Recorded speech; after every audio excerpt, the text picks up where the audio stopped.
my colleague Yael Schacher of Refugees International. And Yael, I had been wanting to get you onto this live stream since your February report on third country deportations, which is a lot. And I think it's that in the space of this regime flooding the zone, it kind of gets lost in all the other horrors. But now, since the February report, we've also had the Refugees International statement on against the Trump regime's racialization of the refugee program, up, raising the cap on white Afrikaners versus um, restoring the cap on refugees that really are in need of protection, which they killed upon their second inauguration. And I have been feverishly watching the goings on at Delaney Hall and the other hunger strikes that have been taking place in our for-profit detention centers, because that coincides with my own recent initiative you may or may not know about, trying to promote a divestment campaign across the country. So, I mean, we could talk about any number of things, and we only have a half an hour. And ultimately, I want to ask you the question that I started this Substack Live series for, which is reimagining immigration, since at this point, reform is a pipe dream. So take your pick. What would you like to talk about? What is top of mind for you today? Well, I think first I'll just talk a little bit about what I see as a sort of multi-pronged strategy by the Trump administration Great. to undermine refugee protection and asylum, Mhm. not only in the United States, but globally. And I see the third country deportations as one part of that Yes. strategy. Mhm. For the first time in U.S. history, I'm a historian by training. Before I came to Refugees International, I used to teach U.S. immigration history and the history of U.S. immigration law. Mhm. So I know that it's historically unprecedented, the nature of these third country deportations. And what they really are is they've been framed wrongly, I believe, as efforts to deter unauthorized migration. That's what the Trump administration sometimes says they're about. What they're actually about is targeting people who have won protection in the United States, usually a form of protection called withholding of removal, which basically the person has proven they're a refugee. They Mhm. can't be returned to their home country, where they might face persecution or torture. So the Trump administration is targeting those refugees to be sent Mm. to other countries randomly. And then it's getting other countries in Africa, in Latin America, to agree to accept these individuals, not telling them really that they're refugees, just saying you just detain them or hold on to them for a little while, and then you can repatriate them, or the IOM will repatriate them to their home countries. So the US is indirectly sending refugees to harm, so undermining their the non-refoulement obligation not to send refugees to harm. That's the basis of refugee protection, and then getting other countries to do it too. So Yeah. bringing everybody along for this race to the bottom in terms of adhering to obligations not to do that. So that's what I mean by globally. Like, it's basically saying that no refugees deserve permanent protection anywhere. Right. Um, and I really see this effort also, is part of the racialization too, because it's not deterring new arrivals. It's actually ethnically cleansing Yes. the United States of people who have been granted protection by Gotcha. sending them to different countries, brown and black people, mostly to different countries. Um, and it's part of this idea that, you know, those people should be deported if they're immigrants. The Trump administration right now is going after long term immigrants, people who have been in the United States for many years, since there aren't that many newcomers coming to the border. Mm, The real targets of enforcement, like the people at Delaney Hall, these are people who have families in New Jersey. These are people who have been living in New Jersey for a long time, right? mhm, mhm, mhm, And many of them have U.S. family members, their mhm, spouses, children, and the Trump administration would be fine if those U.S. citizens just left mhm. with these undocumented folks. So basically, it's a cleansing. And there was an article about how the Trump administration says they want to deport 100 million people. That implies a lot more than just the undocumented population. That Yes, implies U.S. citizens who a have lot some more. ethnic background, right? So it's basically more a cleansing than anything else. So I really wanted to like put that in context, and Yeah. that is what the refugee resettlement program has. It's the refugee resettlement program, the modern refugee resettlement program, was designed to prioritize people who have humanitarian needs from all over the world. Mhm. At different times it has been influenced by foreign policy, by the Cold War, and it did privilege white people over others.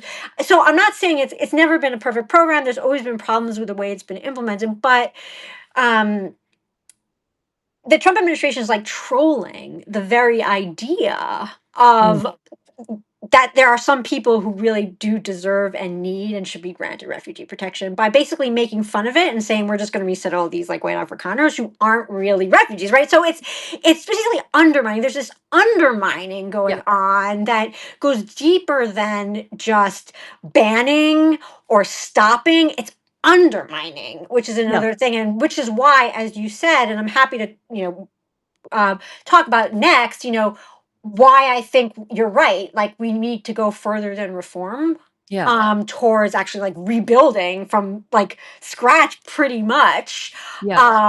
like what the kind of protection system we'd want to see in relationship to the immigration system more broadly. Yeah. Well, I couldn't agree with you more, and I think it is it's particularly challenging, and you'll appreciate this being from Refugees International, because it isn't just undermining the 1980 Refugee Act, for example. It's undermining, it's part and parcel of their undermining the post World War II rules based order, Yeah. under which we had the global refugee protection regime that was based on asylum, which is what they're really undermining.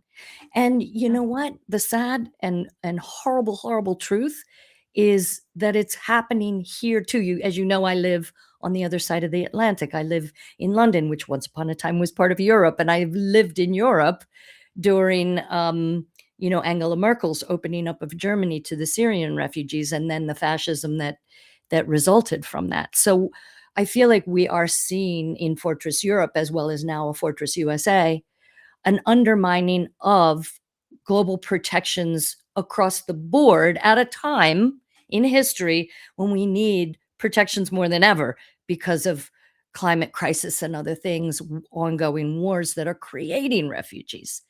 Yeah, So and the how Trump administration is making, has made the State Department's top priority deportation, Yeah, and it has repurposed, just for beyond the enormous amounts of money that we're now discussing that Congress has given to DHS. so much money. The Trump administration has repurposed the money that was given to the State Department that was ostensibly to actually basically support refugees living in camps overseas, humanitarian aid, Yep. and has repurposed it to basically like do this project of remigration that the State Department is actually doing. And it's I very was gonna similar to like the way that, England had to pay Rwanda all this money, like to do nothing basically, Yeah. to try to outsource a protection. I mean, it's as if the entire infrastructure and capital that was meant to support the protection system that was developed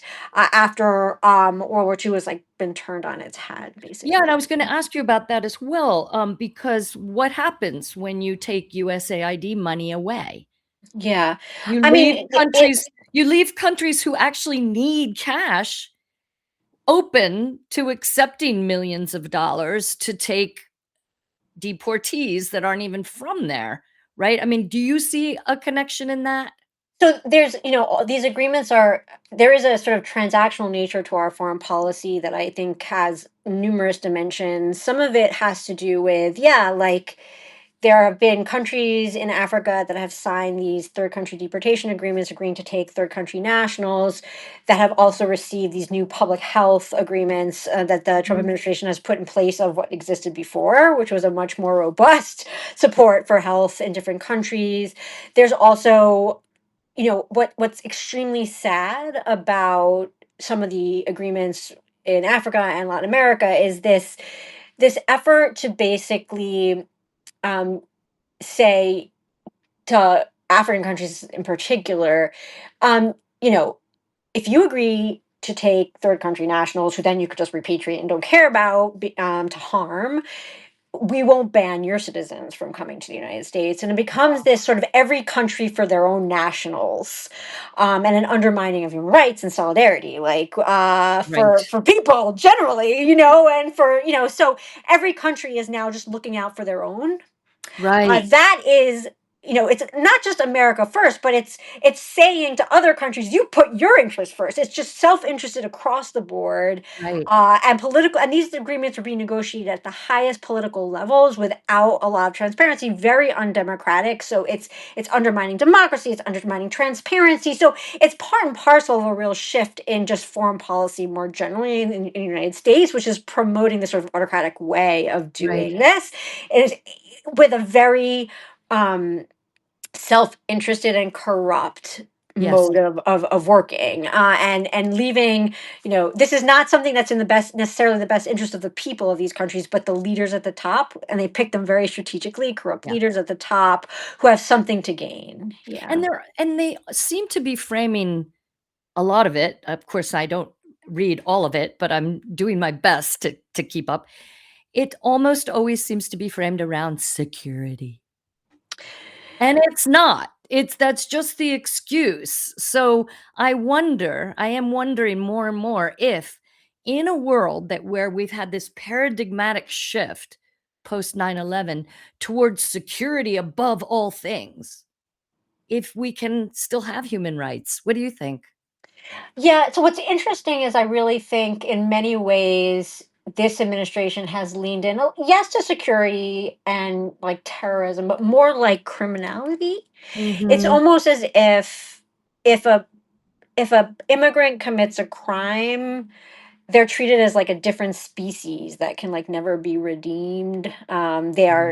are alien crime. It's Right. like as if it's part of this idea that, And yet some of those yeah, crimes might the be worst of the driving with worst, that there are these people that like really don't deserve human rights. Like, I mean, are like beyond the ken, and it tries to paint almost all immigrants as sort of beyond the ken. And I right. think that is very, very, very dangerous. The sort of dehumanization of migrants, basically, and basically treating them as very different from human beings more Yeah. generally. Yeah, Yeah. absolutely. And you referred to, um, deporting somebody to a third country where they have no one, where they know no one, where they may not even speak the language, where Mhm. they may be imprisoned for life, we don't know, or repatriated. But if they've had withholding from removal, if they have some kind of protection in the United States, if their need for safety has been recognized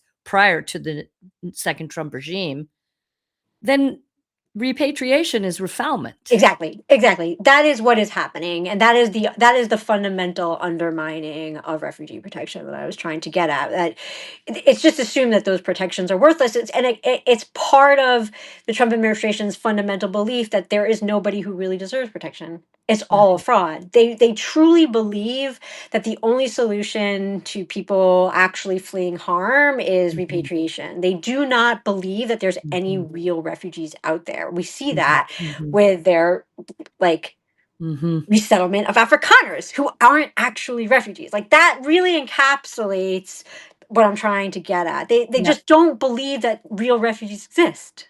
Like right. that No, is that is the fundamental issue here, yeah. and they want everybody else to come along with them for that. Mm, Yeah, right, and but it so also points, very it points very strongly to really how racist they are, that white Afrikaners get to move over to the United States and get settled, but everybody with dark skin is expelled, and that includes more than the 11 or 12 million people in the United States now who've Yeah, not been given status because our system was so broken for so long that yeah. their cases just got clogged up in this in the system that now the regime is effectively killing off one one rule change at a time. Yeah, and I would just say this is not subtle. The people in charge of the State Department, a man named Andrew Viebrick, he is a Christian white nationalist. Like, Yeah. it's not subtle.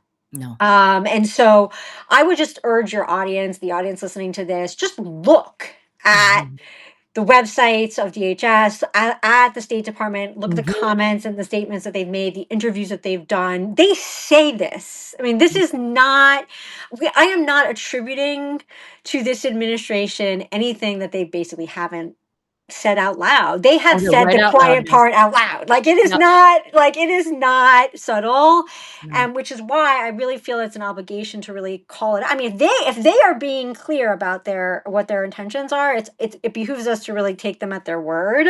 Absolutely. And one of the issues I just wanted to mention, I have found Democrats a little bit too timid about doing this, still focusing on, abuse of asylum and people coming to the border, or basically saying like, not really calling out the Trump administration for what it is, which is basically Christian white nationalism driving policy. And I mean, I think the American public needs to hear that, needs to know that, and immigration needs to be that is what's at stake if Yes. we don't kind of push back against this. It's not about slight tweaks in making sure that people don't abuse the asylum system and come to the border. That's not what this is about anymore, and Right. Democrats really need to move on from that framing of like the 2024 election that they were sort of obsessed with, and Yeah. really move on to the next thing. Yeah. Well, I couldn't agree more, and if you've read my book, you know that my, ultimate analysis was we got here because Democrats didn't grow balls early enough. Yeah. Excuse my French. We've had 40 years of Democrats moving further and further and further to the right to appease the middle when the middle has been shifting to the right. So now here we are with white supremacists calling the shots, and that is why I say there is no going back. We Yeah. cannot go back or we will get right back here again. Ergo, there is no reality in a reform argument Yeah. anymore. The immigration system is beyond reform. And as the white supremacist regime in power right now, is killing it off, we could look toward the future Yeah. and look to this as an opportunity to finally live our values. And we know this we're living in a horrible, horrible era, but these dark days will end. They always do. A lot of people are going to get hurt in the meantime, but when such time as this regime is finally behind us, and we have an opportunity to build something new from the ashes.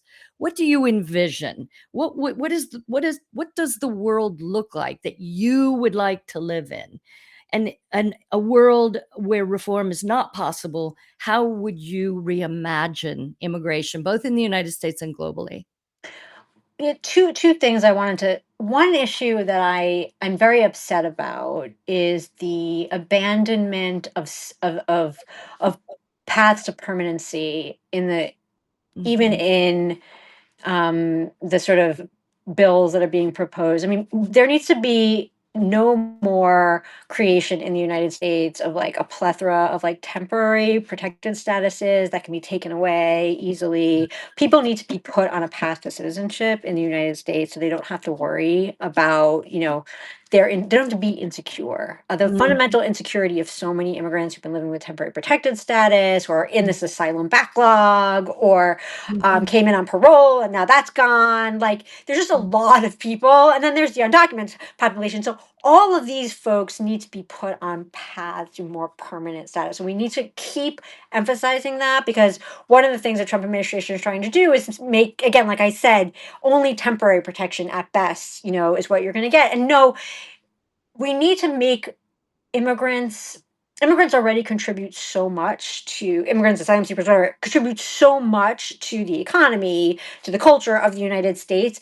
They need to be able to fully participate in our democratic project, and doing that requires, putting them on a path towards Mhm. full citizenship and full participation. Like this, like sort of second class citizen, like not even citizen, like sort of limbo status that so many people have been in for the last couple of years. Like that, we need to move away from that and towards really putting people on a path to permanency. I really do believe that, because with that will come equality. Um I love that framing, path to permanency. I think that's yeah. the first time I've heard that. That's good. And then the other thing, I, as I mentioned before, I've been frustrated, and as you were too in your book, about the sort of timidity of the Democrats, and sort of basically talking on the Republican terms about Yeah. things like asylum, and making assumptions about what the American public actually believes without really asking them. Yeah. So we have a project at Refugees International that's sort of trying to reimagine like what asylum would look like if we actually built the system up again. This Mhm. demonized thing, how to actually create something. And one element of it is, um, figuring out some of the complexities, like how do people access asylum at like legal ports of entry at the border, how do we adjudicate claims in a way that's fair, how do we ensure that people aren't detained actually unnecessarily, how do we um, make sure that people are put on that path to permanency afterwards, and can integrate well in communities, and can actually not overwhelm American communities, but really contribute and be integrated after they arrive. Nice. And part of the thing that, that's going to require legislative and administrative changes, many of which I'm going to be working out and proposing over the next couple of years. Some of it also involves the eligibility for asylum. The refugee definition is 75 years old, Yep. and the Yep. world And has it's gotta changed a include lot since climate then. change. The Yeah. world has changed a lot. And so, if we were to ask the American public, if we were to go and do focus groups and say, who deserves asylum? Like, who should we be giving asylum to? Who do you think Mhm. should be eligible for asylum? And what should that look like? And what should the process look like? Should they get a work permit after they arrive? Should they what kind of procedures would make most sense? Do you think that they should be screened at the border? Should they come to communities? Like, actually really engage people. People do not understand what asylum is, let alone how to make a system functional, because it's always been used as a political bouncing Even ball, not an actual real thing, and most Americans don't really know. even the Oh, so-called president doesn't know. right, don't really know what it's all about and how to actually make a functional system, which has not been the priority of most politicians Right. moving forward. So I think that's what we're planning on doing over the next couple of years, sort of figuring out what reforms are needed both in Congress, at the administrative level, and actually talking to people, and basically coming back to Washington and saying, "Look, members of Congress, look, Democratic Party politicians, you are making assumptions about how the American public feels about asylum and running on an anti-asylum platform. Basically, you're not talking about it at all." Right. We actually talked to some people about this. And we found out this, like, kind of pressure test the Yeah. political assumptions that people actually have Mhm. about the way people feel about asylum, and then use some of that information. Also, talk to asylum seekers themselves about what they actually need, what's most important to them in Yeah. fixing the system, right? And then, bring those ideas together in an actual reform proposal that would make a functional system. So that, for me, that is what, there's never been an effort to really talk to the American people about asylum, to talk to asylum seekers about the system, and to really create a functional and invest in a functional system, rather than put money in enforcement, actually creating it. So, I see it as one piece of a larger project, which is we have a lot of problems in the immigration courts. We have a lot of problems with enforcement and detention. This is only a small piece of a much. We need many more legal pathways. We need other ways for people to come to the United States besides the asylum system, because they're using the asylum system. Many people, if there were other visa pathways to come here, they would use those instead of these. I'm not naive about all of those things, but there hasn't been what I feel like an earnest effort to really address some of these asylum issues, and that's what I'm looking forward to doing. That's brilliant. I'm Well, thanks. so glad that I brought you on to discuss this, because this is what I'm talking about, to reimagining. And you're right. We haven't been asking the right questions. All the government has been asking for the last 40 or even 60 years is not, why are so many people running? But how do we stop them? Exactly. Or like there's so much fraud. It's not like what is asylum, it's how do we stop asylum fraud? It's like, Right. like it's like not the right, exactly. It's not the right framing, it's not the right question, and it's And it's not not particularly going constructive, right? going Yeah. to root causes, and all the other things that you mentioned, they are part and parcel of a system that hasn't asked the right question or asked the right people. And what, Exactly. again, going back to that opportunity, for the first time in my life that I'm aware of, the vast majority of people see the issue and are talking about it and are outraged by it. So Mhm. you've got a great opportunity. If you need a focus group leader, sign me up. That sounds great. I think we'll probably do a lot of this after the midterms. I mean, I Yep. think the political season that we're about to have, you're not going to see asylum as a front burner issue. What you're going to see as a front burner issue, rightfully so, is the crazy amount of enforcement going on right Yes. now, the horrible conditions of detention, Yes. the racism, the racial profiling that is happening, where brown people, regardless of their status, are being picked up on the street. So that Well, that needs that needs to be front and center, because that is actually what is happening. yes, we have Department of Homeland Security agencies turned into paramilitary armies that have turned their guns on us, so that needs to 100%. be And addressed. 100%. And you know what? Right now, nobody has access to asylum. So asylum isn't the issue right now, right? Right. And you can't blame asylum for anything right now. That is not what is going on. So to be honest, I would prefer asylum doesn't need to be isn't the main event in the lead up to the midterms, and Right. politicians need to be focusing on what Trump is actually doing right now and running on that. Yes. After that, Then then we have a new Congress. yeah. Then we have thinking about the future. Then we start doing group. Then we start really thinking, okay, if we were going to rebuild, if we were going to stop all this crazy enforcement and rebuild the system that we want to see, what would we do? And that's where I think this asylum work will come in.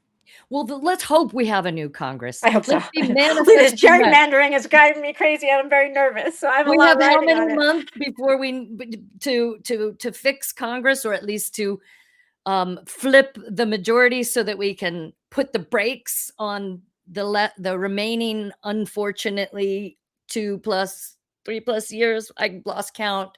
I can't even I can't even We've got a lot of the the Trump time administration anymore. left. Yeah, we've got a lot of the Trump administration left. We have hopefully a chance to work with a different Congress Yeah, next year. And I truly, my goal is to sort of steadily make the argument for the new vision that we need to see. Maybe first with members of Congress and getting them to come on board, then maybe the Democratic Party or whoever sort of decides what the next platform is going to be. Because I just don't want to see the same old anymore. right. Um, Nobody does. it doesn't meet the moment. No, There may be an opportunity to do even bigger things, like you were saying before. The Department of Homeland Security has outlived its, even if it was necessary, which is arguable, yep. even back then, for intelligence purposes or for security purposes. It's got Certainly way too much not power. a functional agency right now. It's a conglomeration of a million agencies that should probably be disaggregated and really rethought.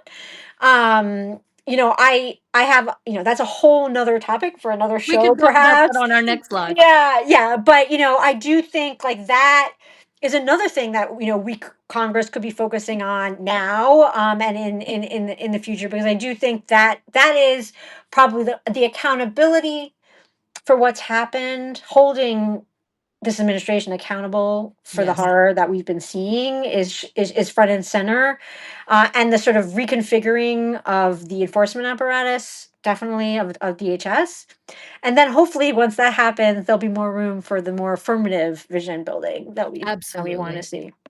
Well, I can't wait to see what you make of it. And again, I'm happy, sign me up for a focus group. I've been crisscrossing the country speaking to faith groups and and educational organizations and community-based organizations.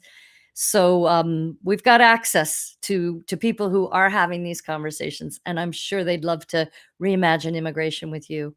That So sounds great. thank you so much for coming on, and let's do this again soon. That's great. Thanks so much. Bye, Al.